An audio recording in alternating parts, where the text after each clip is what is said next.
제 돈 20억으로 어머님 아파트를 사드린다고요? 대체 누가 허락했죠? 평안한 노년 채널에 오신 구독자 여러분, 반갑습니다. 친정엄마가 주신 20억, 저는 10년 만기 예금으로 묶어두었습니다. 그런데 남편이 몰래 그 카드를 훔쳐 시어머니 집을 사주려 했다니요. 결제 직전 부동산 직원이 제게 직접 전화를 걸자 남편의 얼굴은 새하얗게 질려버렸습니다. 한 여자의 인생에서 가장 비참한 것은 가난한 남자와 결혼하는 것이 아니라 한 이불을 덮고 자던 사람이 사실은 양의 탈을 쓴 늑대였다는 것을 깨닫는 순간일 겁니다. 장모님의 피땀이 서린 결혼자금 20억이 든 카드를 훔쳐 제 어미에게 번듯한 집을 사주려 한 그 인간의 실체를 알게 된 그날, 회의실 벽시계는 정확히 오후 3시를 가리키고 있었습니다. 강남 중심가에 위치한 빌딩 15층. 회의실의 공기는 무척이나 무거웠습니다. 저는 빔 프로젝터 스크린 앞에 서서 우리 팀이 며칠 밤을 새워 완성한 새로운 리조트 디자인 시안에 대해 열정적으로 발표하고 있었습니다. 디자인팀 총괄실장으로서 저는 언제나 완벽함과 책임감을 최우선으로 생각합니다. 모든 임원진의 시선이 제게 쏠려 있었고 다들 만족스러운 듯 고개를 끄덕였습니다. 바로 그때 책상 위에 놓인 제 휴대폰이 세차게 울리기 시작했습니다. 화면을 힐끗 보니 낯선 지역번호였습니다. 보통 이런 중요한 회의 중에는 절대 모르는 전화를 받지 않습니다. 저는 통화 거절 버튼을 누르고 발표를 이어가려 했습니다. 하지만 무언가 불길한 예감이 들었습니다. 휴대폰 진동은 멈추지 않고 회의실의 정적을 계속해서 깨뜨렸습니다. 마치 전화기 너머의 사람이 굉장히 위급한 일이 있어 포기할 수 없다는 듯이 말이죠. 대표님이 저를 보며 턱짓으로 나가서 전화를 받아보라는 신호를 주셨습니다. 저는 잠시 양해를 구하고 휴대폰을 든 채 바람이 시원한 복도로 나갔습니다. 전화를 받자 수화기 너머로 무척 전문적이고 상냥한 여성의 목소리가 들려왔습니다. 그녀는 제가 이 주민등록번호와 전화번호의 주인인 서연 씨가 맞는지 물었습니다. 저는 미간을 찌푸리며 맞다고 대답했습니다. 그러자 그녀는 자신을 판교 신도시에 위치한 대형 건설사의 부동산 거래소 직원이라고 소개했습니다. 그녀는 엄청난 금액의 카드 결제 거래를 확인하기 위해 전화했다고 말했습니다. 제 심장이 미친 듯이 뛰기 시작했습니다. 그녀의 말에 따르면 지금 민준이라는 남성이 제 남편이라며 결제 창구에서 18억 원에 달하는 최고급 아파트 매입을 위한 카드 결제를 시도하고 있다는 것이었습니다. 거래 금액이 너무 크고 비정상적인 점이 있어 은행 측에서 지급을 보류하고 계좌 주인에게 직접 확인을 요청했다는 것이었습니다. 그래서 부동산 거래소에서 저에게 직접 이 거래를 진행하는 것이 맞는지 확인차 연락했다는 말이었습니다. 저는 그 자리에 얼어붙었습니다. 온몸에 찬물을 끼얹은 듯 머리끝부터 발끝까지 차가워졌습니다. 18억 원, 민준, 그리고 내 명의의 계좌. 제게 그 정도의 거액이 들어있는 계좌는 단 하나뿐이었습니다. 결혼식 날 친정엄마가 제 손에 직접 쥐어주신 결혼자금 20억 원. 저는 그 돈을 여러 개로 나누어 10년 만기 정기예금으로 묶어두고 인터넷 뱅킹으로만 관리하며 카드와 관련 서류는 부부 침실에 있는 금고, 가장 깊숙한 곳에 보관해 두었습니다. 금고 비밀번호는 저 혼자만 알고 있었습니다. 그런데 지금 민준이가 부동산 거래소에서 제 정보로 그 엄청난 돈을 인출하려 하고 있다니. 저는 필사적으로 목소리가 떨리지 않게 노력하며 직원에게 절대 어떤 거래도 진행하지 말아달라고 신신당부했습니다. 그리고 그 자리에 있는 사람들을 잠시만 붙잡아 달라고 카드 주인이 20분 안에 도착할 거라고 말했습니다. 직원은 알겠다며 현재 전산 시스템 점검 중이라는 핑계로 시간을 끌어보겠다고 약속했습니다. 전화를 끊자 분노와 혼란으로 가슴이 터질 것 같았습니다. 저는 회의실 문을 열고 들어갔습니다. 제 얼굴은 분명 핏기 하나 없이 창백했을 겁니다. 저는 디자인팀 부장에게 다가가 서류를 건네며 남은 발표를 부탁했습니다. 그리고 대표님을 향해 재산과 관련된 중대한 집안일이 생겨 급히 자리를 비워야 할 것 같다고 말씀드렸습니다. 제 심각한 표정을 보신 대표님은 즉시 고개를 끄덕이며 허락해 주셨습니다. 저는 책상 위에 가방을 들고 엘리베이터로 달려갔습니다.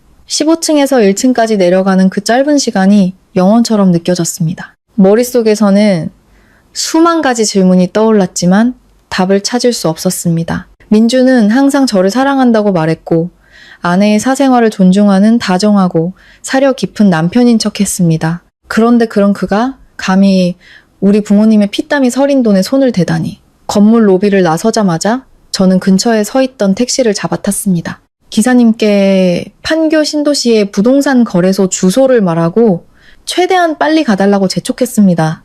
기사님은 백미러로 제 불타는 눈빛을 보시더니 즉시 엑셀을 밟아 복잡한 서울의 도로 속으로 합류했습니다. 택시 뒷좌석에 앉아 창밖으로 빠르게 스쳐 지나가는 사람들을 보며 저는 3년 전 결혼식 날을 떠올렸습니다. 눈부신 가을 햇살이 쏟아지던 날이었습니다. 신부 대기실에서 친정엄마인 김 여사님은 문을 잠그고 저와 단둘이 이야기할 시간을 가졌습니다.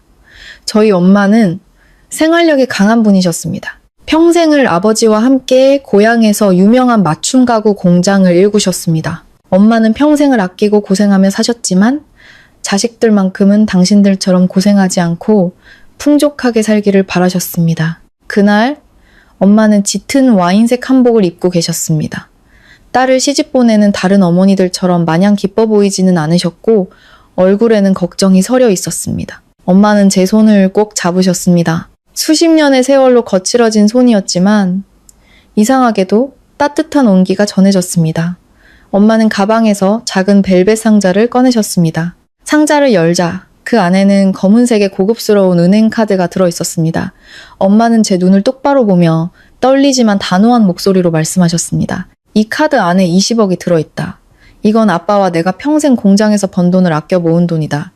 내게 미천으로 주는 것이니 혹시 모를 일을 대비해 잘 간수하거라. 엄마는 제게 결혼은 도박과 같아서 똑똑하고 예쁜 것보다 운이 좋아야 한다고 하셨습니다. 민준이가 겉으로는 착해 보이고 집안도 평범하지만 사람은 오래 겪어봐야 아는 법이라고요.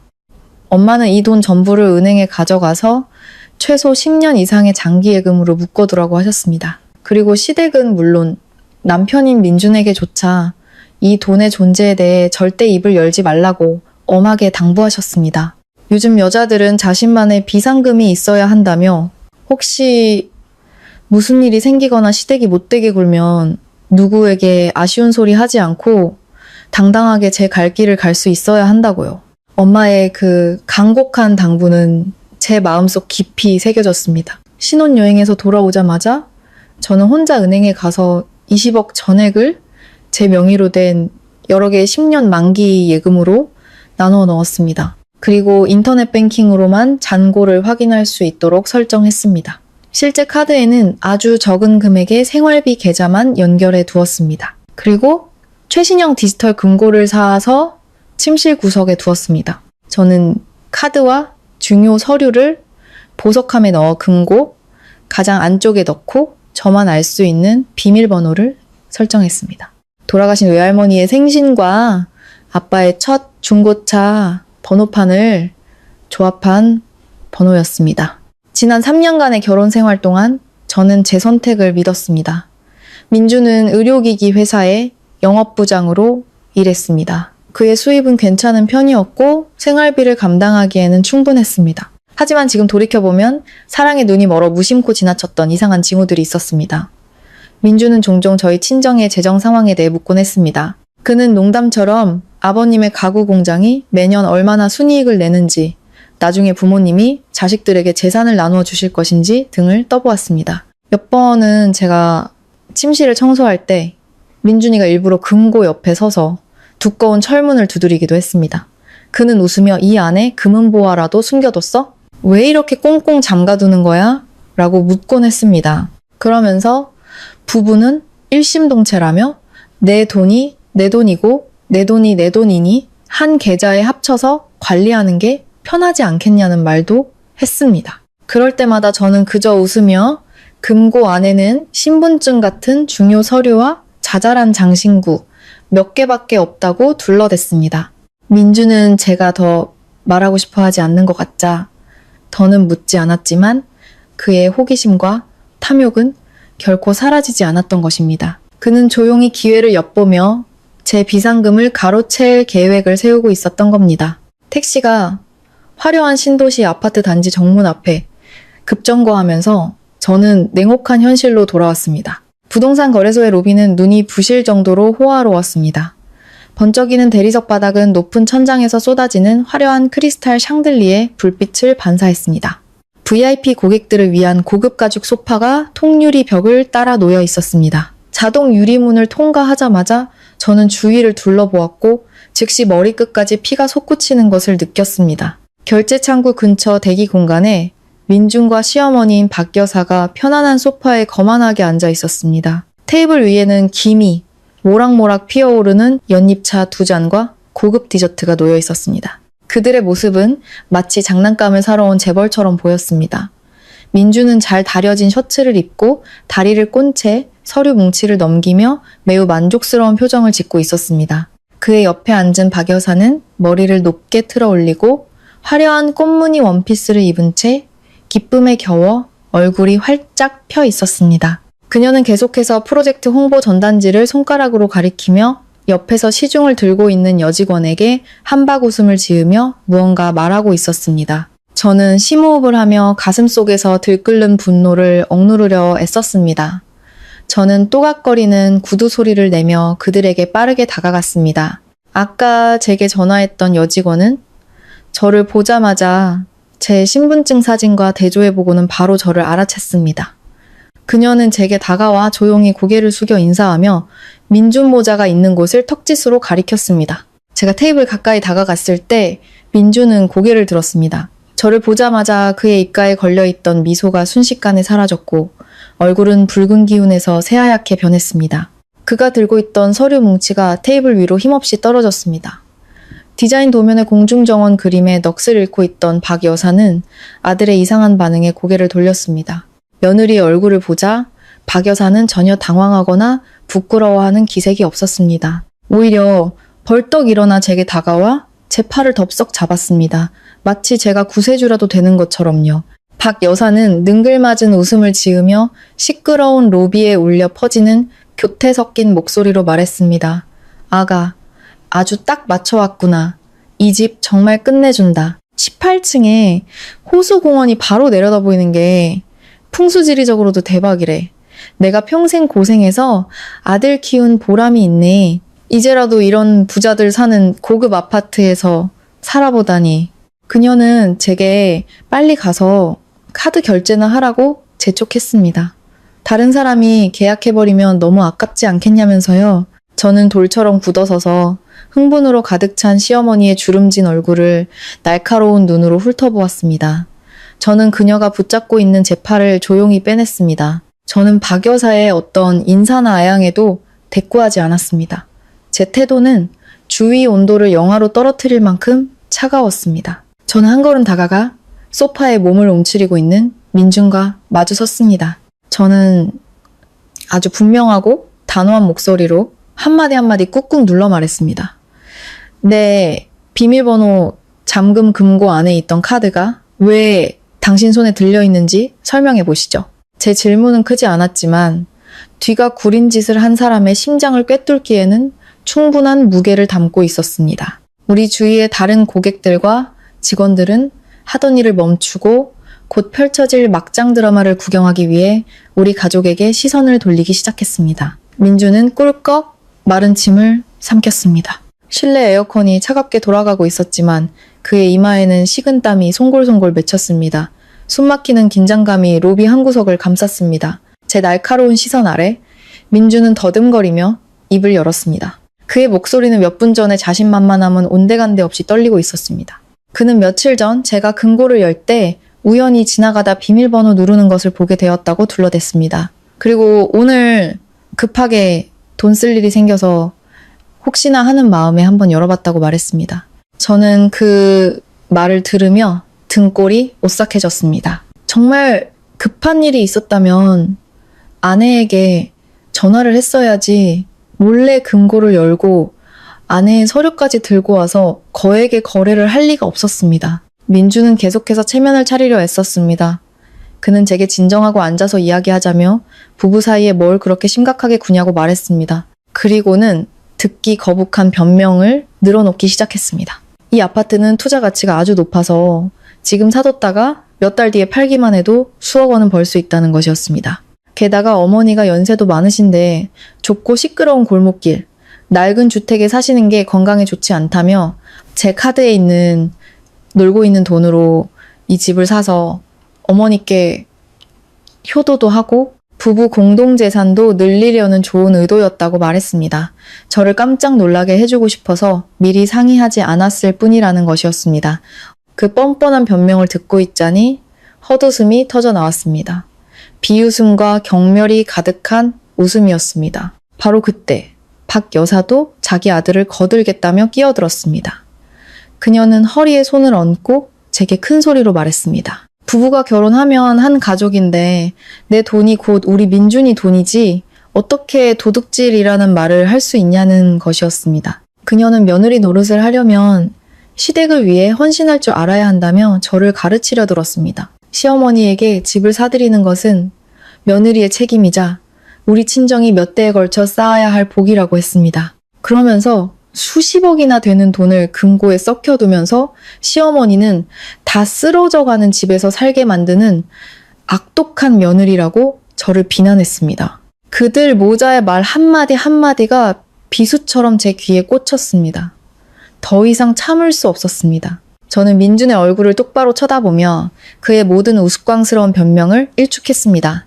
저는 주위 모든 사람이 들을 수 있도록 큰 소리로 선언했습니다. 당신과 당신 어머니께 분명히 말해두죠. 이 20억은 우리 부모님이 평생 피땀 흘려번 돈이고 혹시 모를 일을 대비해 제게 주신 제 개인 재산입니다. 당신이 마음대로 결정할 수 있는 부부 공동재산이 아니란 말입니다. 당신이 몰래 비밀번호를 엿보고 내가 없는 틈을 타 금고를 열어 카드를 훔쳐 쓴 행위는 도의적으로는 신뢰에 대한 최악의 배신이고 법적으로는 명백한 절도 행위입니다. 저는 박 여사를 돌아보았습니다. 제 눈에는 더 이상 시어머니라는 이름에 그 여자에 대한 어떤 존중도 남아있지 않았습니다. 저는 직설적으로 말했습니다. 우리 친정 돈으로 당신들 모자의 허영심과 이기심을 채워주기 위해 비싼 집을 사줄 의무는 조금도 없습니다. 민준 씨가 어머니께 효도하고 싶다면 자기 능력으로 번 돈으로 해야지 아내 돈을 훔쳐서 자기 얼굴에 금칠을 해서는 안 되죠. 제 말은 명확하고 단호했으며 그들 모자의 모든 교활한 변명을 산산조각 냈습니다. 주위에서 구경하던 사람들은 수군거리며 민준을 손가락질하기 시작했습니다. 갈등은 극에 달했습니다. 사람들의 시선이 집중되자 민준 모자는 심한 모욕감을 느꼈습니다. 그러나 박 여사는 잘못을 뉘우치기는커녕 자신의 탐욕스럽고 비이성적인 본성을 완전히 드러냈습니다. 제가 한치도 물러서지 않자 그녀는 즉시 태도를 바꿔 저를 인신공격하기 시작했습니다. 그녀의 얼굴은 새빨개졌고 목에 핏대가 섰습니다. 박 여사는 제 얼굴에 대고 손가락질하며 입에 담지 못할 욕설을 퍼부었습니다. 그녀는 제가 속이 좁고 음흉한 여자라며 시집 온 지 얼마나 됐다고 벌써부터 시댁을 경계하냐고 소리쳤습니다. 자기 아들은 잘나고 능력 있는 남자라 돈 많고 착한 여자들이 줄을 섰는데 저 같은 복 없는 여자가 그런 효심 깊은 남편을 몰라본다고 했습니다. 그러면서 요즘 며느리들은 정말 상종 못할 것들이라며 자기 돈은 잔뜩 숨겨놓고 늙고 병든 시어머니는 나 몰라라 한다고 주변 사람들에게 큰 소리로 하소연했습니다. 욕설로도 모자라 박 여사는 이성을 잃은 사람처럼 행동하기 시작했습니다. 그녀는 제게 달려들어 제 어깨에 걸친 가방을 낚아채려 했습니다. 제가 계산대 직원에게서 카드를 돌려받아 그 가방에 넣었을 거라고 확신한 모양입니다. 그녀는 달려들며 당장 카드를 내놓으라고 소리쳤습니다. 그러지 않으면 모든 것을 망쳐서 제가 회사도 못 다니게 만들겠다고 협박했습니다. 저는 재빨리 몇 걸음 뒤로 물러나 미쳐 날뛰는 시어머니의 공격을 피했습니다. 가방을 뺏지 못하자 박 여사는 삼류 드라마에나 나올 법한 진상짓을 시작했습니다. 그녀는 차가운 대리석 바닥에 주저앉아 두 손으로 바닥을 쿵쿵 내리쳤습니다. 그러면서 오늘 이 집을 사지 못하면 여기 있는 기둥에 머리를 박고 죽어버리겠다며 저를 협박했습니다. 제가 시어머니를 죽인 며느리라는 오명을 쓰고 평생 죄책감에 시달리며 살게 만들겠다고요. 옆에 서 있던 민주는 어머니의 미친 행동을 말리기는커녕 원망과 애원이 섞인 눈으로 저를 쳐다봤습니다. 마치 제가 자기 가족을 벼랑 끝으로 모는 냉혈한이라도 되는 것처럼요. 저는 심호흡을 하며 목소리가 갈라지지 않게 애썼습니다. 저는 그녀의 협박에 대꾸하는 대신 여기는 공공장소이니 계속 소란을 피우면 당신과 주변 사람들 모두에게 위험할 수 있다고 단호하게 말했습니다. 그리고 직원에게 보안팀을 불러달라고 요청하며 동시에 이 모든 상황을 기록으로 남기고 CCTV 영상을 확보해달라고 부탁했습니다. 민준에게도 계속 소란을 피우면 경찰에 신고해서 법대로 처리하겠다고 경고했습니다. 말을 마친 저는 곧장 결제 창구로 걸어갔습니다. 저는 제 신분증을 제시하며 결제 절차를 즉시 중단하고 해당 거래가 은행 측의 확인을 위해 보류된 상태임을 증명해달라고 또렷하게 요구했습니다. 그 자리에서 바로 은행 콜센터에 전화해 카드와 온라인 거래를 즉시 정지시켜달라고 요청했고 제 의사와 무관하게 진행된 이체 명령을 취소해달라고 했습니다. 여직원은 빠른 속도로 컴퓨터를 조작한 뒤 동정 어린 미소와 함께 제게 카드를 돌려주었습니다. 뒤를 돌아보자. 민주는 그 자리에 못 박힌 듯 서 있었고 얼굴은 잿빛으로 변해 있었습니다. 수십 명의 직원과 고객들 앞에서 그는 씻을 수 없는 창피함과 굴욕감에 휩싸여 있었습니다. 부동산 거래소 로비의 공기는 숨막힐 듯 무거워졌습니다. 박 여사는 여전히 차가운 대리석 바닥에 주저앉아 주변 사람들의 호기심 어린 시선과 수군거림에도 아랑곳하지 않고 바닥을 치며 울부짖고 있었습니다. 민주는 제 단호한 선언에 아무 말도 못하고 잿빛 얼굴로 서 있었습니다. 그들 모자의 추악한 연극이 막다른 골목에 다다랐을 때 로비의 자동 유리문이 활짝 열렸습니다. 밖에서 불어온 강한 바람과 함께 매우 위험 있는 풍채의 한 여성이 들어섰습니다. 바로 제 친정어머니 김 여사님이셨습니다. 엄마는 서두르는 기색이었지만 오랜 사업가로서의 침착함을 잃지 않으셨습니다. 엄마는 세련된 개량 한복을 입고 손에는 고급 가죽 가방을 들고 계셨습니다. 엄마의 날카로운 눈이 로비를 빠르게 훑더니 난동을 부리고 있는 민준 모자에게 고정되었습니다. 엄마의 구두굽이 대리석 바닥을 또각또각 울렸습니다. 민주는 장모님이 나타나자 두 다리가 후들거리며 몇 걸음 뒤로 물러섰습니다. 시끄럽게 울고 있던 박 여사도 깜짝 놀라 울음을 멈추고 멍하니 사부인을 쳐다보았습니다. 저는 달려가 엄마의 팔에 매달렸습니다. 코끝이 찡해졌습니다. 엄마는 제 손등을 가볍게 두드리며 저를 안심시킨 뒤 앞으로 나아가 박 여사와 마주 섰습니다. 엄마는 낮지만 힘있는 목소리로 말씀하셨습니다. 제가 전화를 걸어 민준이 제 카드와 서류를 들고 거래하려 한다는 사실을 알리자마자 강남에서 판교까지 바로 택시를 타고 오셨다고 했습니다. 오는 길에 은행에서도 직접 엄마에게 거액 거래 확인 전화가 왔었다고 했습니다. 엄마는 이미 은행 측에 카드 정지를 요청하고 해당 거래가 계좌 주인의 동의 없이 이루어진 것임을 기록해달라고 하셨습니다. 엄마는 제가 굳이 설명하지 않아도 제 떨리는 목소리만 듣고도 무슨 일이 생겼는지 짐작하셨던 겁니다. 박 여사는 엄마의 말을 듣고 허둥지둥 일어나 옷에 묻은 먼지를 털었습니다. 그녀는 억지 웃음을 지으며 어색하게 말했습니다. 아이고, 사부인, 별일 아닙니다. 그냥 애들끼리 새집 장만해서 더 잘 살아보려고 상의하던 중이었어요. 사부인께서 이렇게 멀리까지 힘들게 오실 필요 없었는데 엄마는 그녀의 가식적인 말에 속지 않으셨습니다. 엄마는 옅은 미소를 지으며 날카로운 눈으로 박 여사를 쏘아보았습니다. 엄마는 조금도 거리낌 없이 직설적으로 말씀하셨습니다. 사부인, 이제 그만 연극하시죠. 그 20억은 우리 부부가 평생 가구 공장에서 피땀 흘려 모은 돈입니다. 시집가는 내 딸이 혹시 모를 일에 대비하라고 준 순수한 제 개인 재산입니다. 민준 서방에게는 그 돈에 손댈 법적 권리나 자격이 단 1도 없습니다. 민준은 장모님의 말을 듣고 황급히 변명했습니다.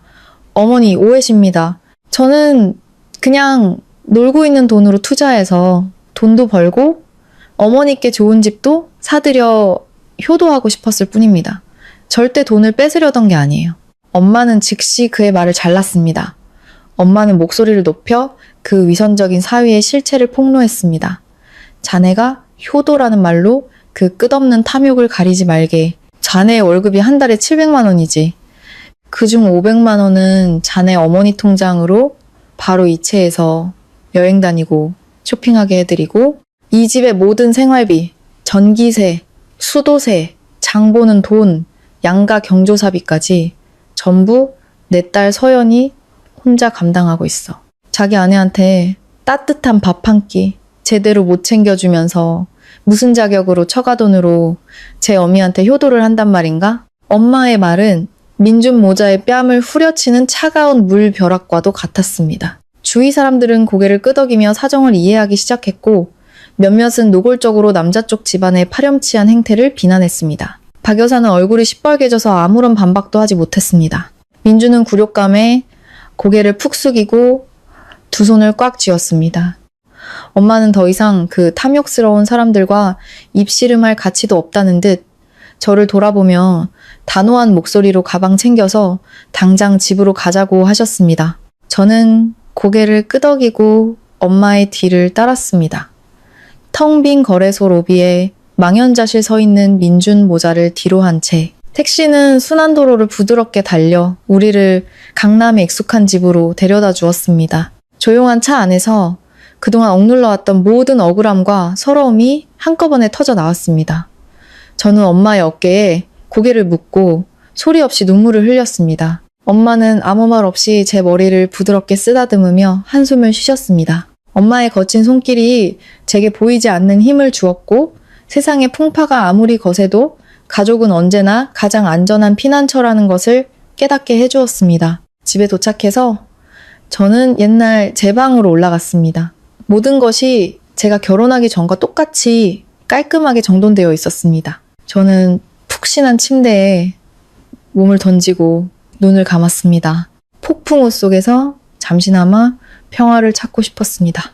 하지만 가방 속 휴대폰이 다시 울리기 시작했습니다. 휴대폰을 꺼내보니 민준에게서 온 수십 통의 부재중 전화와 장문의 메시지가 와 있었습니다. 메시지에서 민준은 매우 비굴한 말로 용서를 구하고 있었습니다. 자기가 너무 어리석었고 어머니의 성화에 못 이겨 그런 어리석은 짓을 저질렀다고 했습니다. 그는 저를 정말 사랑하고 저 없이는 살 수 없다며 지난 3년간의 부부의 정을 생각해서 이번 한 번만 용서해달라고 애원했습니다. 앞으로는 월급을 모두 저에게 맡기고 제 허락 없이는 절대 어떤 일도 독단적으로 결정하지 않겠다고 맹세했습니다. 그 거짓투성이 메시지를 읽고 있자니 마음속에는 역겨움과 경멸만이 남았습니다.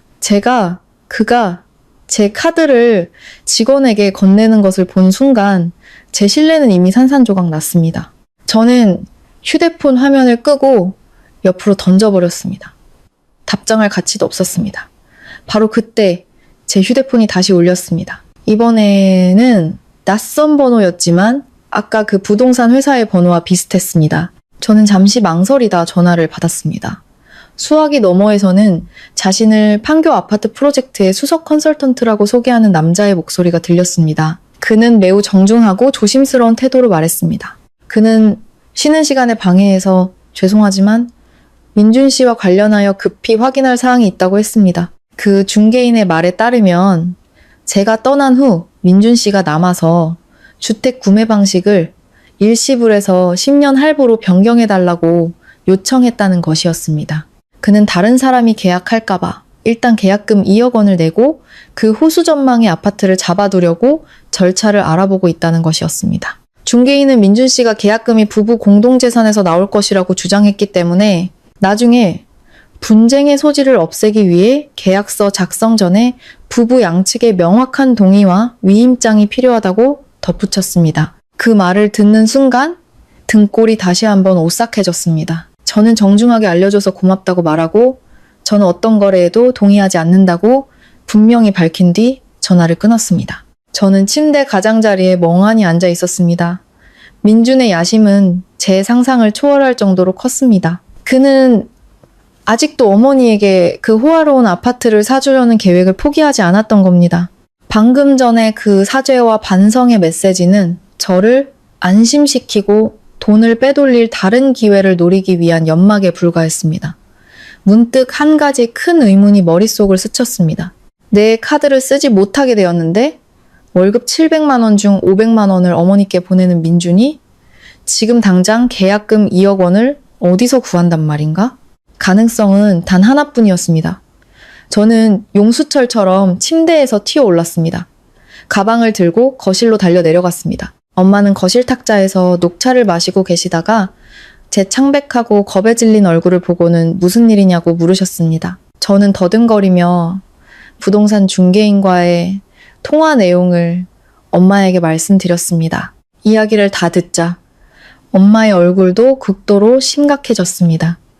우리 모녀는 똑같은 생각을 하고 있었습니다. 민준이 지금 당장 2억 원이라는 큰 돈을 마련할 수 있는 유일한 방법은 바로 우리의 신혼집 아파트를 담보로 사채를 쓰거나 은행 대출을 받는 것뿐이었습니다. 우리 부부의 아파트는 마포구의 번화한 주거단지에 있었고 현재 시세는 4억 원이 넘었습니다. 부부 공동 명의로 된 등기부 등본은 서재 책상 서랍에 보관되어 있었습니다.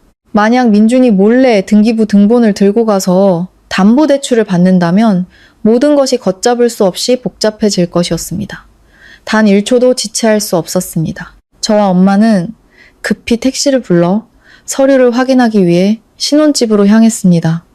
퇴근 시간에 서울 도로는 꽉 막혀 있었습니다. 차들은 꼬리에 꼬리를 물고 아주 조금씩 움직였습니다. 마음은 불타는 듯 초조한데 시간은 더디게만 갔습니다.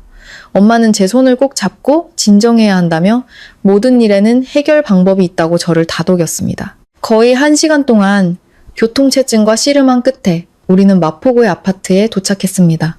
저는 지문으로 도어락을 열었습니다. 집 안은 텅 비어있고 어두컴컴했습니다. 민주는 집에 없었습니다. 아마 돈을 빌리러 사방팔방으로 뛰어다니거나 박 여사를 그녀의 낡은 집으로 데려다주고 있는지도 몰랐습니다. 저는 불을 켜고 서재로 직행했습니다. 작지만 우리 부부의 추억이 가득한 공간이었습니다. 책장에는 제 건축 관련 서적과 민준의 경영 관련 서류들이 나란히 꽂혀 있었습니다. 저는 책상 맨 아래에 서랍을 힘껏 열었습니다. 그곳은 우리가 모든 중요한 가족 서류를 보관하기로 약속한 장소였습니다. 파란색 비닐 파일이 눈에 들어왔습니다. 저는 떨리는 손으로 파일을 열었습니다. 다행히도 아파트 등기부 등본이 그 안에 고스란히 들어있었습니다. 저는 안도의 한숨을 내쉬었습니다. 등에는 식은땀이 흥건했습니다.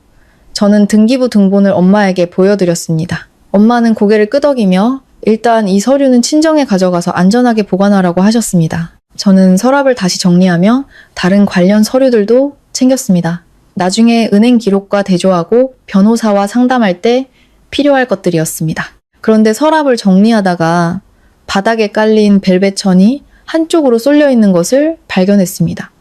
마치 누군가 급하게 들쳤다가 다시 덮어놓은 것처럼 보였습니다. 경계심이 발동한 저는 몸을 숙여 자세히 살펴보고 벨벳 천의 가장자리를 조심스럽게 들어 올렸습니다. 벨벳 천 밑에는 A사 용지 한 장이 4번 접혀 서랍 가장 안쪽 구석에 쑤셔 박혀 있었습니다.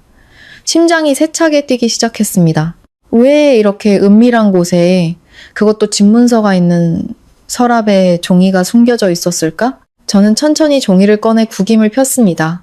손으로 쓴 또렷한 글씨가 눈에 들어오는 순간 저는 다리에 힘이 풀리며 온 세상이 무너져 내리는 것 같았습니다. 이번 충격은 민준이 제 돈으로 제 어미에게 집을 사주려 했던 것보다 수백 수천 배는 더 잔인하고 고통스러웠습니다. 제 손에 들린 얇은 종이는 천근만근처럼 무거웠습니다. 그것은 제 남편 민준의 자필 서명과 선명한 붉은색 인주로 찍힌 지장이 있는 차용증이었습니다. 날짜는 우리 결혼식 2달 전이었습니다. 돈을 빌려준 사람은 김 여사와 그녀의 남편, 즉 제 부모님이셨습니다. 빌린 금액은 숫자와 한글로 명확하게 5억 원 500 0 0원이라고 적혀 있었습니다. 대출 목적은 신혼집 아파트 구매 자금이었습니다. 저는 고개를 들어 눈물이 가득 고인 눈으로 옆에 조용히 서 계신 엄마를 바라보았습니다.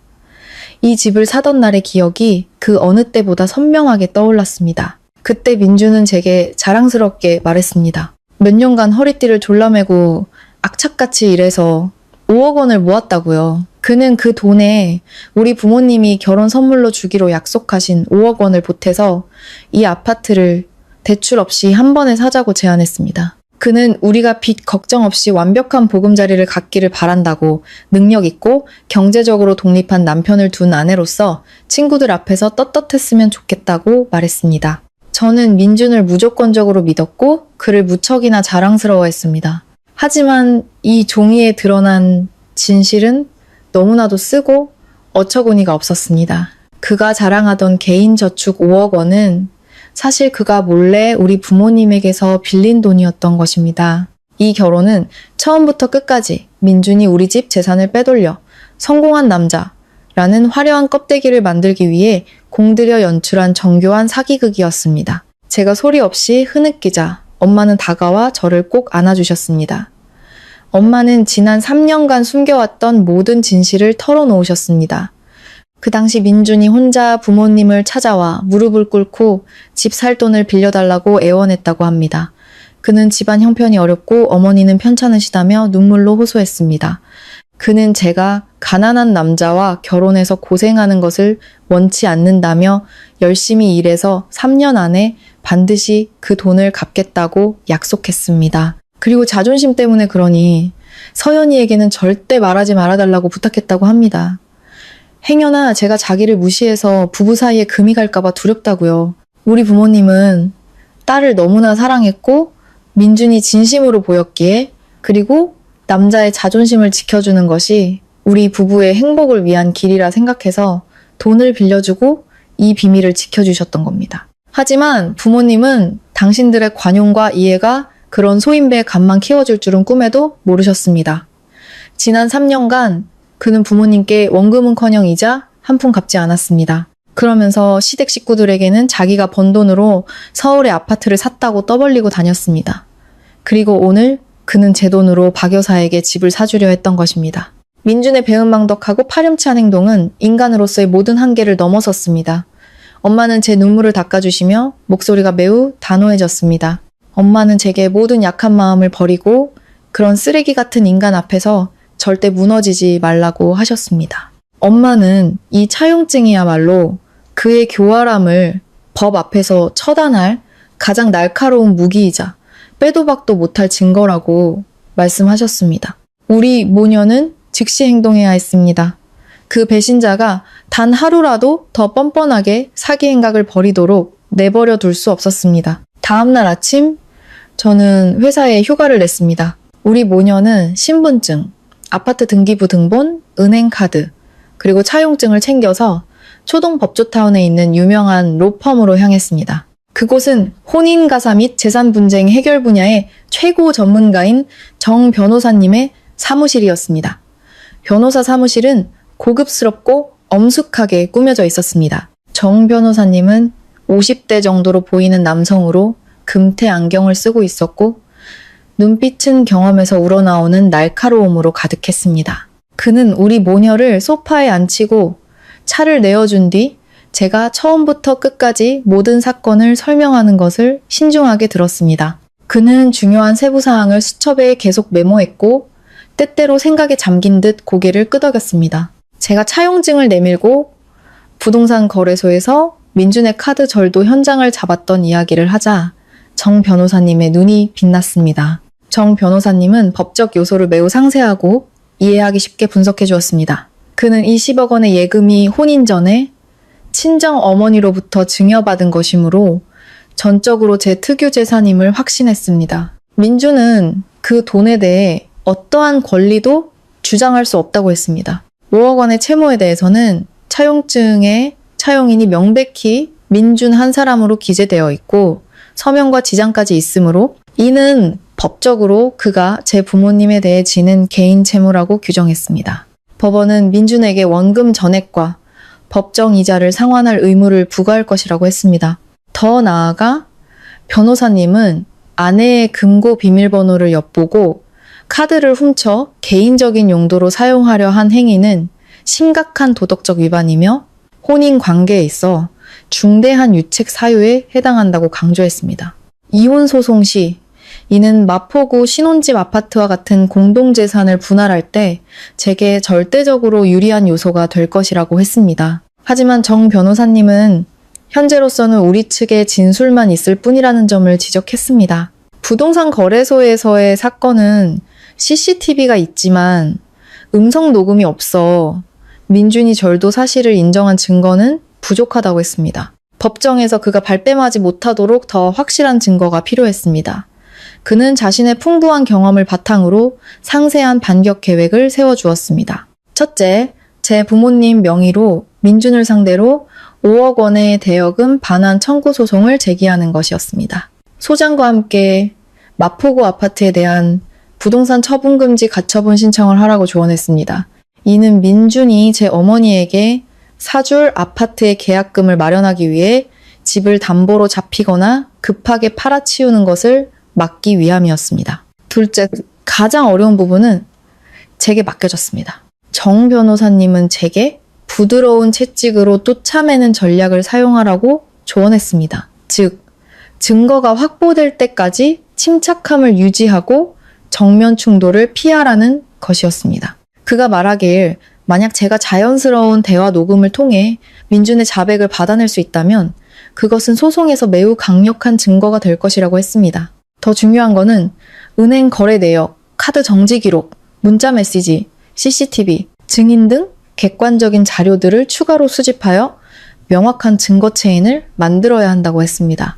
그 조언을 듣고 저는 역겨움을 억누르며 그 집으로 돌아갔습니다. 제 자신과 부모님의 정의를 되찾기 위한 싸움에 뛰어들 준비가 된 상처받았지만 약한 척하는 아내의 역할을 맡기로 했습니다. 서초동의 변호사 사무실을 나서자 서울의 하늘은 잿빛으로 변해 있었습니다. 차가운 겨울바람이 불었지만 제 마음속에는 결의의 불꽃이 타오르고 있었습니다. 저는 스스로에게 더 이상 단 1초도 약해지지 말자고 다짐했습니다. 민준 같은 배신자를 위해 흘린 눈물은 이제 충분했습니다. 지금부터는 가장 냉철한 이성으로 제 권리를 되찾고 부모님의 노동의 결실을 지켜야 했습니다. 엄마는 강남의 집으로 돌아가셨고 저는 기사님께 부탁해 용산 전자상가에 잠시 들렀습니다. 저는 한 전문 매장에 들어가 가장 작고 소음 제거 기능이 뛰어나며 배터리가 오래가는 전문가용 녹음기를 달라고 했습니다. 직원은 검은색 금속 재질의 만년필 모양으로 위장된 매우 정교한 녹음기를 추천해 주었습니다. 저는 펜을 들어 신중하게 살펴보고 펜 뚜껑에 숨겨진 버튼으로 켜고 끄는 방법을 자세히 설명드렸습니다. 녹음 음질이 선명한 것을 확인한 후 저는 값을 치르고 그 펜을 가방 속 비밀 주머니에 조심스럽게 넣었습니다. 마포구 아파트로 향하는 택시 안에서 저는 정 변호사님이 짜준 계획의 첫 단계를 실행하기 시작했습니다. 휴대폰을 꺼내 민준과의 메시지 창을 열었습니다. 어제부터 그가 보낸 애걸복걸하는 메시지들이 그대로 남아 있었습니다. 저는 심호흡을 하며 치밀어 오르는 역겨움을 억누르고 답장을 쓰기 시작했습니다. 지난 며칠간 많이 생각했어요. 당신이 그런 건 다 어머니를 생각하고 우리 미래를 위해서였다는 거 알아요. 방법은 잘못됐지만 돈 문제 때문에 우리가 3년간 쌓아온 가정을 깨고 싶진 않아요. 오늘 저녁에 집에 들어갈게요. 우리 차분히 앉아서 모든 오해를 풀어요. 메시지를 보낸 지 10초도 채 되지 않아 민준에게서 답장이 왔습니다. 그는 하트와 기쁨의 이모티콘을 잔뜩 보내며 역시 내 아내는 나를 가장 잘 이해해주고 사랑해주는 사람이야. 내가 맛있는 저녁 요리해서 사죄할게. 당신은 퇴근하고 바로 집으로 와. 주방 일은 내가 다 할게. 라고 답했습니다. 그 위선적인 글을 보며 저는 씁쓸하게 비웃었습니다. 물고기가 미끼를 물기 시작했습니다.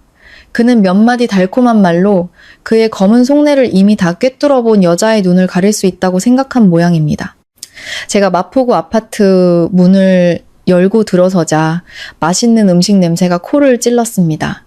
민주는 앞치마를 두르고 부엌에서 분주하게 요리하고 있었습니다. 거실 식탁에는 하얀 접시 2개와 붉은 장미가 꽂힌 꽃병, 그리고 반짝이는 크리스탈 와인잔 2개가 놓여 있었습니다. 민주는 허둥지둥 달려나와 제 가방을 들어주려 했지만 저는 능숙하게 몸을 피했습니다.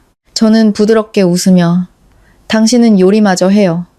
난 방에 들어가서 옷만 갈아입고 바로 나올게 라고 말했습니다. 저는 침실로 들어가 문을 잠갔습니다. 녹음펜을 꺼내 마지막으로 신호등을 확인한 뒤 방금 입은 얇은 니트 가디건 주머니에 조심스럽게 꽂았습니다. 거울 속에 제 자신을 보며 상처받았지만 용서하는 아내의 역할을 완벽하게 해내자고 다짐했습니다. 식당으로 나가자 민주는 이미 의자를 빼놓고 기다리고 있었습니다. 그는 와인잔에 와인을 따르며 가식적인 애정이 담긴 눈으로 저를 바라봤습니다. 그는 제가 얼마나 너그럽고 사려 깊은 사람인지 달콤한 말로 칭찬하기 시작했습니다. 그는 20억이라는 돈이 조만간 자기들 모자의 손에 들어올 것이라고 확신하는 듯 했습니다.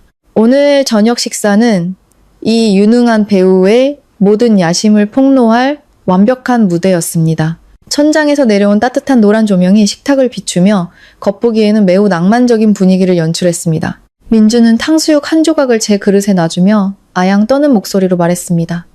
이거 당신 주려고 인터넷 보고 특별히 배운 거야. 많이 먹고 힘내, 여보. 저는 한 입 먹는 척하며 맛있다고 고개를 끄덕였습니다. 며칠 전 부동산 거래소에서의 극심한 긴장감에 비하면 분위기는 훨씬 부드러워진 듯 했습니다. 저는 가디건 주머니를 가볍게 만지며 조용히 임무를 수행하고 있는 녹음팬의 존재를 확인했습니다. 저는 천천히 와인잔을 들어 한 모금 마신 뒤 목소리를 낮춰 그물을 치기 시작했습니다. 저는 민준의 눈을 똑바로 보며 약간 토라진 듯한 부드러운 목소리로 궁금증을 표했습니다. 근데 난 아직도 이해가 안 가. 금고 비밀번호는 우리 기념일이랑 전혀 상관없는 숫자들로 엄청 복잡하게 해놨는데 당신이 어떻게 열고 카드를 가져가서 어머님 집을 사러 갈 수 있었어? 그렇게 꽁꽁 숨겨뒀는데 대체 언제 가져간 거야? 난 전혀 몰랐잖아. 제 질문을 듣자 민주는 의기양양하게 미소 지었습니다. 그는 제가 완전히 용서하고 지난 일을 잊었다고 생각한 모양입니다. 제가 다시 묻는 것은 그저 여자들의 단순한 호기심이라고 여겼을 겁니다. 와인 기운까지 더해지자 민준의 자만심이 드러나기 시작했습니다. 그는 젓가락을 내려놓고 의자에 등을 기댄 채 마치 자신의 기술을 자랑하는 도둑처럼 의기양양하게 자신의 무용담을 늘어놓았습니다. 바보야. 당신이 손으로 가린다고 내가 모를 줄 알았어? 몇 달 전에 당신 아파서 집에 누워있을 때 내가 오렌지 주스 가져다 준 날 기억나? 그때 당신이 보험 서류 꺼낸다고 금고 열고 있었잖아. 내가 바로 뒤에 서서 화장대 거울에 비친 키패드를 봤지. 당신 손가락이 몇 번 움직이는지 똑똑히 기억해뒀어. 돌아가신 외할머니 생신에 장인어른 낡은 오토바이 번호판 더한 거잖아? 맞지? 난 영업하는 사람이라 숫자 기억력은 기가 막히거든. 저는 가슴속에서 끓어오르는 분노를 억누르며 순진한 눈빛으로 그가 계속 말하도록 부추겼습니다. 그럼 카드랑 서류는 언제 가져간 거야? 민주는 해벌쭉 웃으며 아무런 경계심 없이 모든 것을 실토했습니다. 당신 저번에 1박 2일로 출장 갔을 때 내가 집에서 비밀번호 누르고 금고 열었지. 서랍 하나하나 다 뒤져서 카드랑 서류 몇 개 챙겨서 예금 인출하는 방법 알아보러 다녔어. 그는 심지어 거액을 한 번에 이체해서 집을 사려고 했는데 금액이 너무 커서 은행에서 본인 확인을 요구하는 바람에 부동산에서 일이 틀어졌다고 자랑까지 했습니다. 그는 여전히 뻔뻔하게 말했습니다. 어차피 놔둬도 썩는 돈인데 그걸로 집 사서 우리 엄마 명의로 해두면 그것도 다 우리 재산이지. 나중에 어머니 돌아가시면은 다 우리 부부한테 남는 건데 손해볼 거 하나도 없어. 민준의 자백은 녹음기에 고스란히 담기고 있었습니다. 그는 자신의 자랑이 스스로를 빠져나올 수 없는 넷으로 밀어넣고 있다는 사실을 전혀 몰랐습니다. 적어도 그는 비밀번호를 엿보고 제가 없는 틈을 타 금고를 열고 제 카드와 서류를 훔쳐 제 어머니 명의의 재산을 사려 했다는 사실을 인정했습니다. 저는 이 녹음 파일 하나만으로는 부족하다는 것을 알았지만 은행 기록, 카드 정지 내역, 문자 메시지, 그리고 다른 객관적인 증거들과 결합하면 그림은 훨씬 더 명확해질 것이었습니다. 저는 이해한다는 듯 고개를 끄덕이며 다음부터는 필요한 게 있으면 솔직하게 말하지. 이런 비겁한 짓은 하지 말라고 말했습니다. 민주는 제가 집 사는 것을 허락한 줄 알고 서둘러 와인을 더 따르며 앞으로는 모범적인 남편이 되겠다고 맹세했습니다. 저는 그의 희희낙낙하는 얼굴을 보며 와인잔을 그대로 얼굴에 던져버리고 싶었지만 꾹 참았습니다. 저는 알았습니다. 진정한 심판의 순간은 곧 다가올 것이라는 것을 제 가디건 주머니 속 녹음펜이 이 거짓된 결혼 생활의 운명을 쥐고 있었습니다. 그 위선적인 저녁 식사 후 며칠 동안 저는 평소처럼 출근하며 민준에게 온화한 태도를 유지했습니다. 그가 의심하지 않도록 하기 위함이었습니다. 그동안 정 변호사님과 제 부모님은 필요한 모든 법적 서류를 준비했습니다. 대여금 반환 청구 소송장과 부동산 처분 금지 가처분 신청서는 마포구 법원에 접수되었습니다. 증거와 담보 제공 절차를 검토한 후 법원은 소송이 진행되는 동안 재산 은닉을 방지하기 위해 우리가 살고 있는 아파트에 대한 거래 제한 조치를 결정했습니다. 통지서는 관련 기관에 정식으로 발송되었습니다. 어느 평일 오후 제가 회사에서 디자인 도면을 검토하고 있을 때 민준에게서 메시지가 왔습니다. 그는 느낌표를 잔뜩 붙여가며 극도의 분노와 공황 상태를 드러냈습니다. 그는 당장 퇴근해서 이 하늘이 무너질 것 같은 일을 해결하라고 요구했습니다. 저는 태연하게 컴퓨터를 끄고 짐을 챙긴 뒤 회사 앞 카페에서 따뜻한 커피 한 잔을 마시고 나서야 여유롭게 택시를 타고 집으로 갔습니다. 문을 열고 들어서자 민준이 거실을 서성이고 있었습니다. 옷은 구겨지고 머리는 헝클어져 있었으며 손에는 법원에서 온 빨간 직인이 찍힌 통지서를 들고 있었습니다. 저를 보자마자 그는 화살처럼 달려왔습니다. 눈에는 핏발이 서 있었습니다. 그는 제 얼굴 앞에 통지서를 들이밀며 이게 대체 뭐냐고 소리쳤습니다. 오늘 2억 원을 급하게 대출받으려고 등기부등본 사본을 들고 법무사 사무실에 갔다가 이 집이 법원에 의해 모든 거래가 동결되었다는 사실을 알게 되었다고 했습니다. 민주는 미친 사람처럼 소리쳤습니다. 누가 이런 짓을 했는지 아냐고 저를 추궁했습니다. 누군가 자기 앞길을 막고 어머니께 집 사들이는 것을 방해하고 있다고 욕설을 퍼부었습니다. 그는 통지서의 권리관계인으로 제 부모님 이름이 적혀 있는 것을 보고 이 모든 일의 배후에 우리 부모님이 있다고 의심했습니다.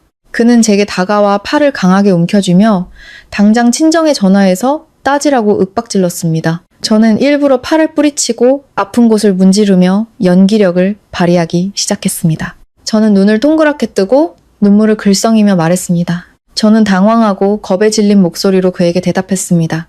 내가 이런 복잡한 법적인 일을 어떻게 알아요? 우리 집 등기부등본은 서재 서랍에 그대로 있는데 왜 갑자기 집이 동결돼요? 혹시 당신 예전에 어디서 사채라도 썼어요? 아니면 사업하다가 망해서 누가 소송이라도 건 거 아니에요? 우리 부모님은 지방에 계시는데 여기까지 올라와서 법원에 그런 엄청난 일을 신청할 리가 없잖아요.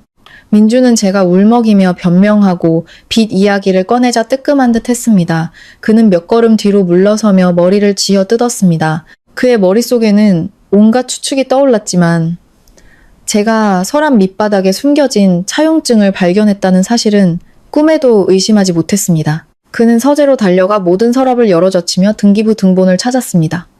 등기부 등본이 없어진 것을 발견하자 그는 더욱 공황 상태에 빠졌습니다. 저는 방문 앞에 팔짱을 끼고 서서 보이지 않는 그물에 걸려 발버둥 치는 물고기를 차갑게 지켜보았습니다. 집을 담보로 2억 원을 마련해 호화 아파트를 계약하려던 그의 모든 계획은 완전히 물거품이 되었습니다. 다음날 아침, 민준이 집이 동결된 이유를 알아보러 법원으로 달려간 사이 저도 마지막 마무리를 시작했습니다. 저는 회사에 2시간 늦게 출근한다고 말하고 신분증을 챙겨 은행 본점으로 가서 카드 분실 신고를 하고 새 카드를 발급받았습니다. 그리고 집에 들러 금고의 초기화 기능을 사용해 기존 비밀번호를 모두 삭제하고 완전히 새로운 번호를 설정했습니다. 이제부터 민주는 제 휴지 조각 하나도 건드릴 수 없을 것이었습니다. 아파트 단지를 나서자마자 제 휴대폰이 요란하게 울렸습니다. 화면에는 민준이라는 이름이 깜빡였습니다. 저는 심호흡을 하고 전화를 받기 전에 통화 녹음 버튼을 눌렀습니다. 수화기 너머로 귀를 찢는 듯한 소리가 들려왔습니다. 분노와 증오 그리고 이성을 잃은 민준의 목소리였습니다. 그는 법원 앞에서 민사 분쟁 조정 소환장을 손에 들고 있었습니다. 민준은 전화기 너머로 소리쳤습니다. 그는 우리 가족을 온갖 험한 말로 욕했습니다. 제 부모님이 신의를 저버리고 사위를 죽이려 드는 파렴치한 사람들이라고 했습니다. 그는 5억 원짜리 차용증은 그냥 돈의 흐름을 만들기 위한 형식적인 종이 쪼가리에 불과한데 어떻게 진짜 빚을 갚으라고 할 수 있냐고 했습니다. 그는 제 부모님이 인색하고 지독한 사람들이라며 하나뿐인 딸에게 돈 몇 푼 주는 것도 아까워서 이제는 법을 들먹이며 돈을 뜯어내려 한다고 비난했습니다. 저는 침착함을 유지하며 조금의 동요도 없는 차가운 목소리로 대답했습니다. 저는 그를 자극하며 증거를 더 모으기 위해 그의 말을 하나하나 반박했습니다. 그게 무슨 말이에요? 흰 종이에 검은 글씨로 당신이 직접 서명하고 지장까지 찍었잖아요. 우리 부모님한테 신혼집 살 돈 5억 원을 빌렸다고요. 그런데 이제 와서 어떻게 그게 그냥 형식적인 종이라고 막말을 할 수 있어요? 당신 사기꾼이에요? 늙은 부모님 피땀 흘린 돈을 떼먹으려는 거냐고요? 예상대로 자존심이 상하고 계획이 틀어져 이성을 잃은 민주는 생각 없이 자신의 더러운 속내를 모두 털어놓았습니다. 그는 전화기에 대고 매우 자만하고 교활한 목소리로 소리쳤습니다. 나한테 도덕이니 뭐니? 그런 소리 하지 마. 그때 난 당신 부모님이 당신을 얼마나 아끼는지 절대 딸을 길바닥에 나앉게 하지 않을 거라는 걸 알고 있었어. 그래서 일부러 빚지는 연극을 한 거야. 나도 집값의 절반을 보탠다고 눈물로 호소해야 그분들이 감동해서 돈을 내놓을 거 아니야. 그 차용증은 그냥 그분들 안심시키려고 써준 거지. 내가 미쳤다고 하늘에서 떨어진 그 돈을 갚겠어? 이 집은 우리 부부 공동 명의로 등기까지 다 돼 있는데 법원이 어떻게 할 건데? 내가 사기쳤다고? 그래서 뭐 어쩔 건데? 저는 비웃었습니다. 그의 교활한 사기 행각과 부모님의 돈을 뜯어내기 위해 연기했다는 자백. 그 모든 말이 녹음 파일에 선명하게 기록되고 있었습니다. 카드 절도를 자백한 녹음 파일과 함께 이 두 개의 확실한 증거는 그의 파렴치한 경력의 종지부를 찍을 것이었습니다. 저는 경멸 가득한 목소리로 대답했습니다. 민준 씨, 너무 의기양양해 하지 마세요. 당신이 방금 한 말, 법정에서 가장 공정하게 판단해 줄 테니까요. 민준이 대답하기도 전에 수화기 너머에서 익숙하고 날카로운 목소리가 들려왔습니다. 시어머니 박 여사가 어느새 아들 곁에 와 있었던 겁니다. 그녀는 민준의 휴대폰을 낚아채 모든 분노와 증오를 제게 쏟아냈습니다. 그녀는 마치 시장 바닥에서 싸우는 사람처럼 소리쳤습니다. 박 여사는 온갖 험한 말로 저를 협박했습니다. 제가 하늘이 무서운 줄 모르는 며느리라며 친정과 짜고 남편에게 누명을 씌운다고 했습니다. 그녀는 당장 제 부모님께 전화해서 소송을 취하하고 집에 동결 조치를 풀라고 명령했습니다.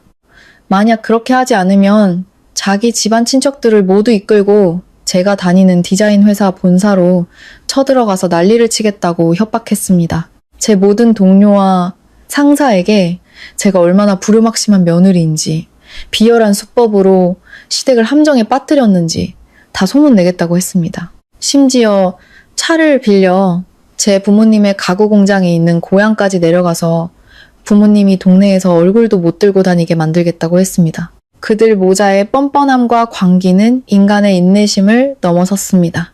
물자는 이미 넘쳤고 지난 며칠간 제가 뒤집었었던 인내와 유약함의 껍질은 즉시 찢겨 나갔습니다. 저는 길 한복판에 서서 차가운 겨울바람을 맞으며 똑바로 섰습니다. 제 목소리는 이상할 정도로 날카롭고 단호해졌습니다. 저는 전화기에 대고 박 여사가 한 글자도 놓치지 않도록 또박또박 분명하게 말했습니다. 박 여사님, 그 시장 바닥 같은 협박은 저한테 통하지 않습니다. 제 회사에 오시든 제 고향에 가셔서 난동을 부리시든 마음대로 하세요. 다만 그때가 되면은 공공질서 문란과 명예훼손 혐의로 경찰서에 끌려가게 될 테니 각오 단단히 하시는 게 좋을 겁니다. 수화기 너머에 박 여사는 잠시 말을 잃었지만 이내 다시 소리를 지르기 시작했습니다. 저는 즉시 그녀의 말을 자르며 더 이상 무식한 말을 내뱉을 기회를 주지 않았습니다. 저는 그들 모자를 충격에 빠뜨릴 사실을 당당하게 선언했습니다. 당신과 당신의 귀한 아드님께 알려드리죠. 우리 부모님이 알아서 소송을 건 게 아닙니다. 바로 이 서연이 제가 그 차용증을 들고 나섰습니다. 제가 직접 변호사님께 위임해서 민준 씨를 상대로 5억 원을 돌려달라는 소송을 제기한 겁니다. 그리고 당신들 모자가 집을 담보로 돈을 빌려 고급 아파트를 사려는 그 더러운 꿈을 완전히 박살내기 위해 법원에 이 집을 동결시켜달라고 요청한 사람도 바로 접니다. 수화기 너머에는 무서운 침묵이 흘렀습니다. 박 여사의 고함 소리는 띠졌고 거친 숨소리와 바람 소리만 들려왔습니다. 이 진실은 그들에게 너무나 큰 충격이었을 겁니다. 그들은 순종적이고 인내심 많던 아내이자 며느리가 그들의 모든 야심을 단번에 무너뜨리는 치명적인 일격을 가할 것이라고는 상상도 못했을 겁니다. 저는 그들이 정신을 차릴 틈을 주지 않았습니다. 저는 차갑게 마지막 말을 덧붙였습니다. 이제부터 우리 사이의 모든 대화는 정 변호사님을 통해 이루어질 겁니다. 이혼 소장도 이미 법원에 제출했어요. 당신들은 이제 법의 심판을 받을 준비나 잘 하세요. 말을 마친 저는 전화를 끊고 민준과 박 여사의 번호를 즉시 차단했습니다. 겨울 하늘은 차가웠지만 제 마음속에는 이상할 정도로 자유롭고 가벼운 감정이 솟아올랐습니다. 제 새로운 인생은 바로 오늘부터 시작될 것이었습니다. 박 여사와의 그 막무가내 통화를 끊고 저는 잠시 길가에 서서 심호흡을 했습니다. 그들 모자가 퍼부은 오염된 공기를 털어내기 위함이었습니다. 잿빛 겨울 하늘 아래 바람은 차가웠지만 제 마음은 그 어느 때보다 단단했습니다. 저는 더 이상 거짓으로 가득 찬 가정을 지키기 위해 애쓰는 순종적인 아내가 아니었습니다. 민준이 제 부모님의 피땀 어린 돈에 손을 댄 그 순간 부부간의 존중과 신의는 그의 손에 의해 이미 찢겨 나갔습니다. 저는 발길을 돌려 택시를 타고 마포구의 아파트로 향했습니다. 차에 타자마자 포장이사 업체에 전화를 걸어 작은 트럭 한 대와 인부 2명을 즉시 제 주소로 보내달라고 요청했습니다. 저는 오늘 오후 안에 제 모든 개인 짐을 챙겨 이 집을 떠나기로 결심했습니다. 그 사기꾼과 단 하룻밤도 같은 공간에서 숨쉬고 싶지 않았습니다. 제가 집에 들어섰을 때 민주는 없었습니다. 아마 집 동결 조치를 풀 방법을 찾으러 변호사 사무실이나 법원을 헤매고 있을 터였습니다. 다행히 그가 없는 덕분에 저는 빠르고 편안하게 짐을 쌀 수 있었습니다. 이삿짐 센터 직원들은 시간에 맞춰 도착했습니다. 저는 그들에게 제 옷, 화장품, 책, 그리고 결혼 전에 제가 직접 구입했던 모든 개인 물품을 조심스럽게 포장해달라고 지시했습니다. TV, 냉장고, 거실 소파 같은 가전제품과 가구에는 일절 손대지 않았습니다. 나중에 법정에서 모든 공동재산이 명확하게 분할될 것이라는 것을 알고 있었기 때문입니다. 마지막 상자가 엘리베이터로 옮겨지고 있을 때 현관문이 열리며 민준이 들어왔습니다. 그는 땀에 젖어 잿빛 얼굴을 하고 있었습니다. 텅 빈 집과 떠날 준비를 마친 제 모습을 보자 그는 즉시 달려와 길을 막았습니다. 그는 두 팔을 벌려 문을 막고 분노와 두려움이 뒤섞인 눈으로 저를 쳐다봤습니다. 그는 목소리를 낮춰 제게 진정하라며 부부 사이에 어떻게 이렇게 단칼에 끝낼 수 있냐고 애원했습니다. 그는 자기가 잘못했다며 제발 용서해달라고 부모님께 전화해서 소송을 취하해달라고 빌었습니다. 저는 팔짱을 낀 채 제 앞에 서 있는 남자를 족뼛속까지 시릴 정도로 차가운 눈으로 바라보았습니다. 저는 문을 막고 있는 그의 팔을 밀치며 한 글자 한 글자 또박또박 대답했습니다. 민준 씨, 더 이상 연기하지 마세요. 모든 것은 이미 오래전에 끝났어요. 오늘 아침에 이혼 소장 마포구 법원에 제출했습니다. 정 변호사님께서 제 법적 대리인으로 모든 절차를 진행해 주실 겁니다. 이 순간부터 당신과 나는 더 이상 할 말이 없어요. 자업자득이니 나나 우리 가족에게서 어떤 동정도 바라지 마세요. 민준이 그 자리에 얼어붙은 채 서 있는 것을 무시하고 저는 엘리베이터로 향했습니다. 저는 이삿짐 트럭에 올라 강남에 있는 부모님 댁으로 향했습니다. 집에 도착하자 부모님께서 문 앞에서 기다리고 계셨습니다. 제가 이 독같은 결혼 생활을 단호하게 끊어내는 것을 보시고 엄마는 눈시울을 붉히며 저를 꼭 안아주셨습니다. 아빠와 친척들은 짐을 방으로 옮기는 것을 도와주셨습니다. 다음 날 아침, 저는 준비한 서류를 들고 정 변호사님의 사무실로 갔습니다. 저는 민준과의 대화를 녹음한 파일과 메시지, 그리고 제가 저장해둔 거래 관련 정보들을 제출했습니다. 정 변호사님은 녹음 파일을 듣고 나서 은행 거래 내역, 카드 정지 및 거래 보류 기록 등 다른 객관적인 증거들을 추가로 제출해달라고 요청했습니다. 그는 녹음 증거가 유용하긴 하지만 법정에서 확실한 승리를 위해서는 일관되고 검증 가능한 증거 체인 안에 그것을 포함시켜야 한다고 설명했습니다. 그는 제게 건강을 챙기고 평소처럼 생활하라고 조언했고 소송 절차는 규정에 따라 차질 없이 진행될 것이라고 했습니다. 저는 변호사 사무실을 나서며 자유롭고 당당한 새로운 인생이 저를 기다리고 있음을 느꼈습니다. 제가 친정으로 돌아온 후 민주는 모든 것을 잃게 될 것이라는 사실에 미쳐 날뛰었습니다.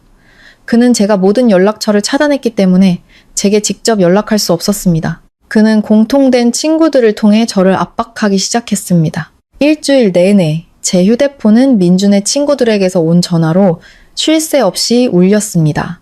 그들은 번갈아가며 저를 설득했고 하나같이 공허한 논리를 펼쳤습니다. 그들은 부부는 하루만 살아도 정이 드는 법이라며 여자는 너그럽게 용서할 줄 알아야 한다고 말했습니다. 남자란 누구나 실수를 할 수 있으며 중요한 거는 잘못을 뉘우치는 것이라고 했습니다. 그들은 제가 남편을 벼랑 끝으로 몰고 법까지 동원해서 배우자를 벌하려 한다며 저를 비난했습니다. 그 위선적인 말들 앞에서 저는 정중하지만 단호한 태도를 유지했습니다.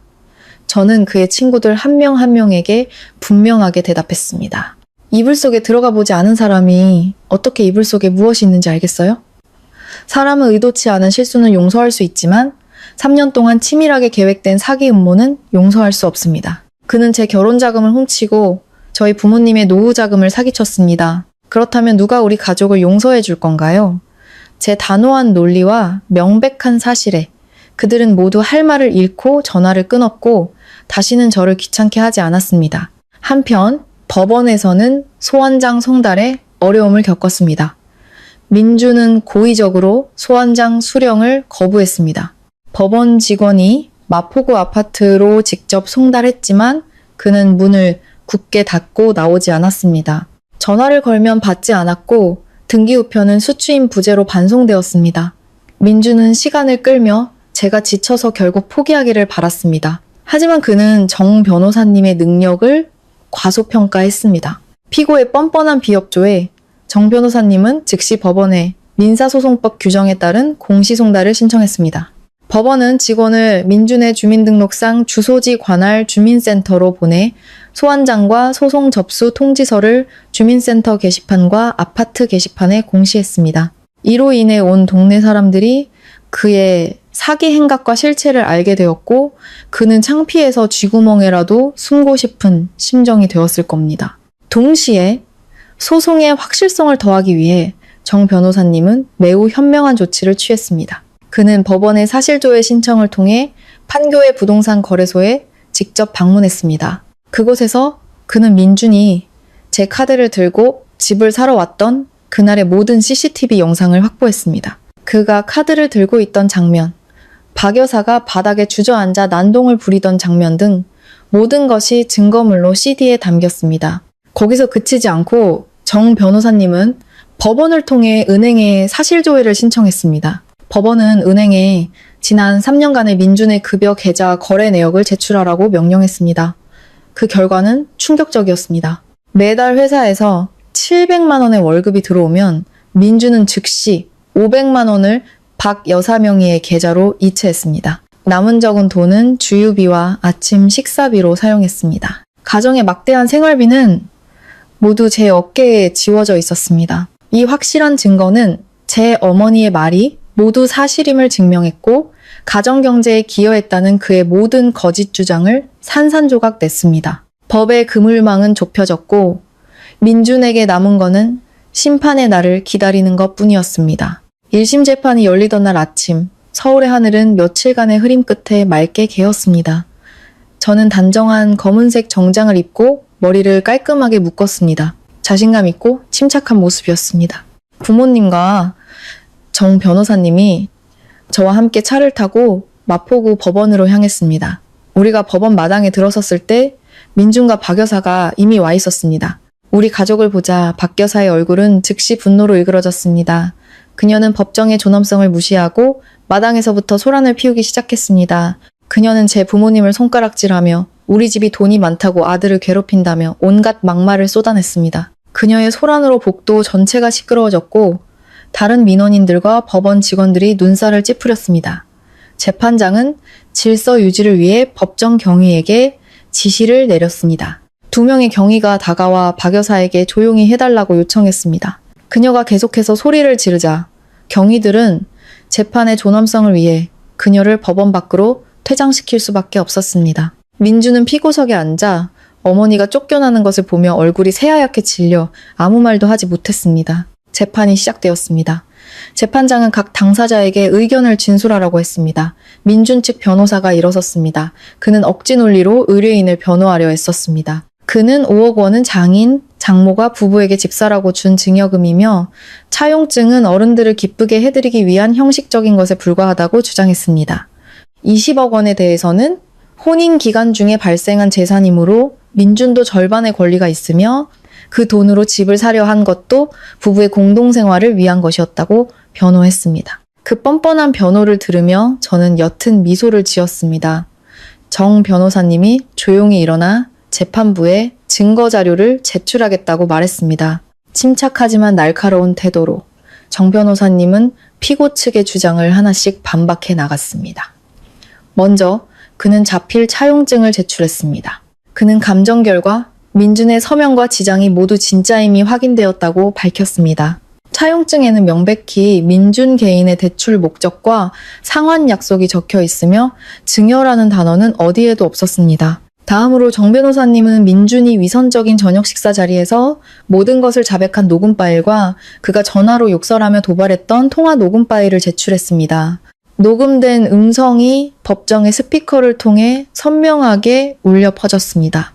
비밀번호를 엿보고 금고를 열어 카드를 훔쳤다고 자랑하던 목소리부터 장인, 장모에게 돈을 뜯어내기 위해 사기극을 벌였다고 인정한 목소리까지 모두 생생하게 들렸습니다. 민주는 피고석에 앉아 땀을 비오듯 흘리며 두 손으로 옷자락을 꽉 쥐었습니다. 그는 고개를 푹 숙인 채 어떠한 변명도 하지 못했습니다. 거기서 그치지 않고 정 변호사님은 결정적인 한 방을 날렸습니다. 그는 판교 부동산 거래소에 CCTV 영상을 제출했습니다. 영상에는 민준 모자가 제게 카드 결제를 강요하는 모습이 선명하게 담겨 있었습니다.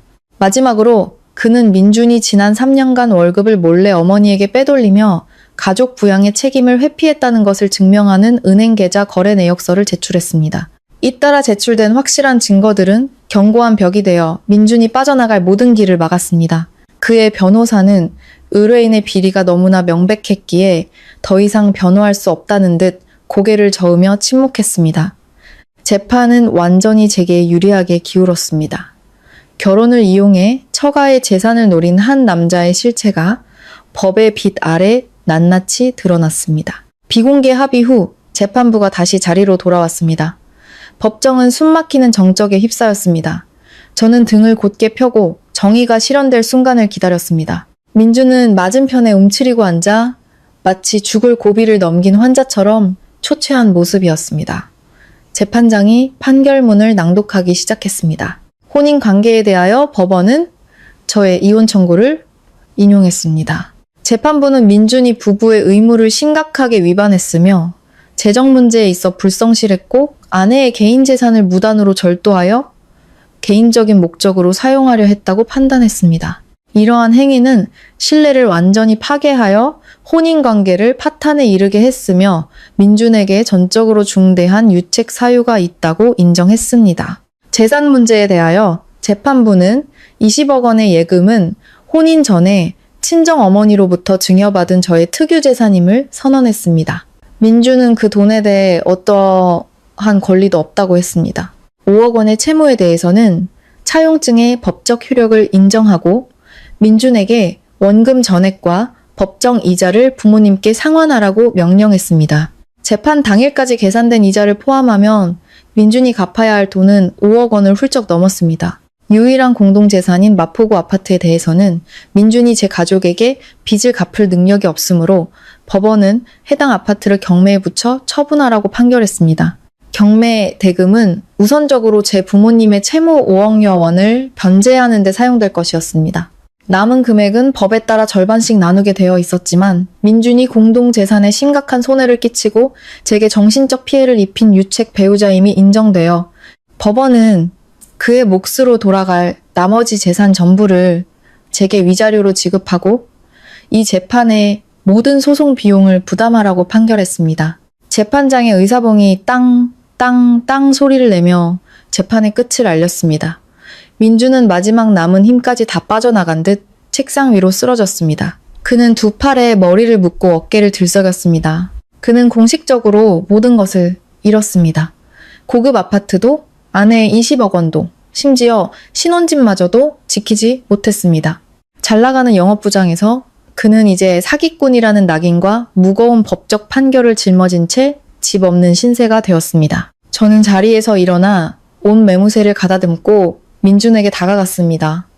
저는 그를 동정의 눈빛이 아닌 악을 이긴 승리자의 침착한 눈으로 바라보았습니다. 저는 그를 지나쳐 부모님 그리고 변호사님과 함께 법정문을 나섰습니다.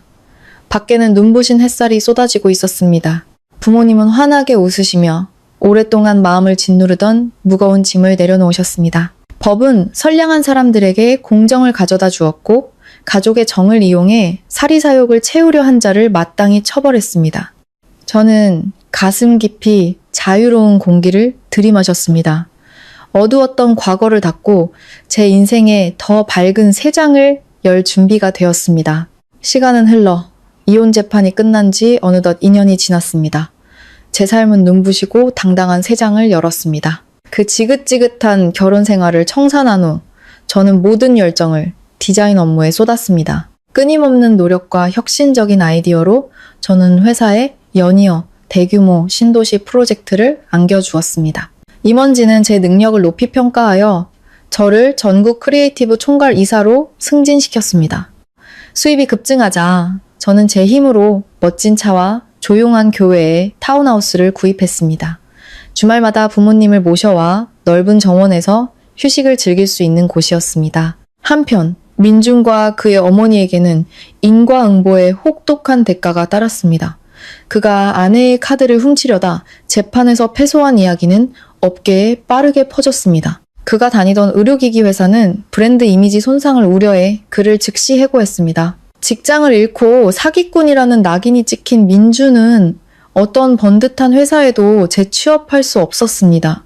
수입이 끊기자 고급 아파트의 꿈은 산산조각 났고 박 여사는 충격을 이기지 못하고 뇌졸중으로 쓰러졌습니다. 그녀는 반신불수가 되어 지방병원에 입원했습니다. 민주는 돈이 다 떨어져 그 낡은 집마저 급하게 팔아 병원비와 사채 빚을 갚아야 했습니다. 두 모자는 빈털터리가 되어 병원에서 주는 구호 식량과 사람들의 동정의 의지에 하루하루를 연명했습니다. 그들의 탐욕스러운 성격에 질린 친척들도 모두 등을 돌렸습니다. 어느 가을 주말 오후 저는 부모님을 모시고 차를 몰아 시내로 나갔습니다. 종로의 한 대형 쇼핑몰에 들르기 위함이었습니다. 번화한 사거리에서 신호를 기다리던 중 제 시선이 우연히 길가의 한 남자에게 닿았습니다. 붉게 물든 단풍나무 아래 꽤 죄죄한 작업복을 입은 비쩍 마른 남자가 보도블록에 쭈그려 앉아 있었습니다. 그는 손에 복권 다발을 들고 쉰 목소리로 행인들에게 복권을 사달라고 외치고 있었습니다. 그 남자가 이마에 땀을 닦기 위해 고개를 들었을 때 저는 그가 민준이라는 것을 알아보고는 숨을 멈췄습니다. 그 잘생기고 번듯했던 영업부장의 얼굴은 고된 삶의 주름과 공허한 눈빛으로 가득 차 있었습니다. 그는 거리를 지나가는 고급차들을 멍하니 바라보고 있었습니다. 아마도 마음속 깊은 곳에서 자신을 사회의 밑바닥으로 떨어뜨린 끝없는 탐욕에 대한 후회를 곱씹고 있었을 겁니다.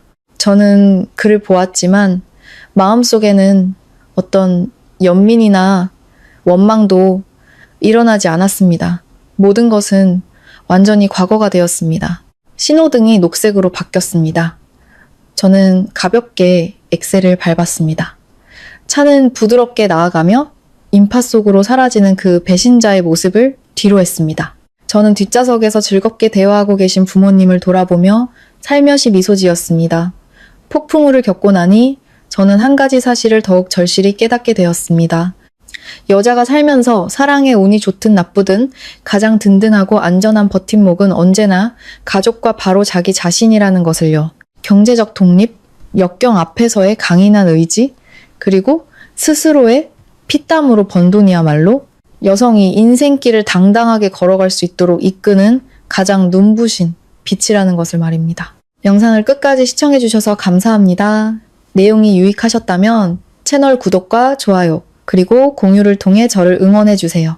아래에 댓글을 남겨주시면 새로운 영상을 만드는데 큰 힘이 됩니다. 감사합니다.